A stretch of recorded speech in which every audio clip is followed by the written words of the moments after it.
Sous le sol de la grande rue d'Aubusson se cache le ruisseau de la ville. Jusqu'en 1770, il s'écoulait à ciel ouvert. Quelque temps avant la Révolution, tout le quartier d'aspect encore médiéval est transformé.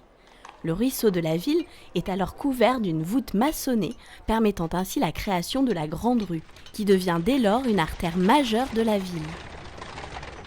La Grande Rue connaît son âge d'or au XIXe siècle, où elle supporte le trafic des principaux axes de circulation qui traversent Aubusson. Parmi les édifices les plus anciens de la rue, remarquez la maison à tour située au numéro 74. Comme c'est l'usage à Aubusson, sa tourelle est coiffée d'un toit conique, recouvert de bardeaux de châtaignier et couronnée d'un épi de faîtage. Elle date de la fin du XVe siècle ou du début du XVIe. Au XVIIIe, elle appartenait à une famille de tapissiers, les Rogier.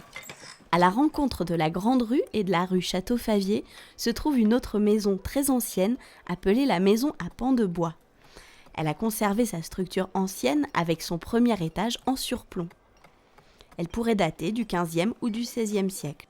Son rez-de-chaussée servait de boulangerie au moins depuis le XIXe et jusque dans les années 60. Au numéro 64 de la Grande Rue se trouve une habitation insolite datant de la fin du XIXe siècle. Le décor de sa façade en ciment armé, qui simule des rondins de bois et autres végétaux, est une véritable vitrine du style rocaille-ciment, aussi appelée rustique.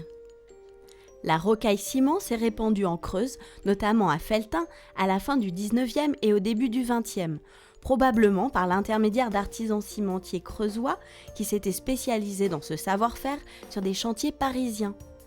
Aubusson recèle quelques autres exemples de décors rocaille, comme cet élément d'une dépendance du château Saint-Jean.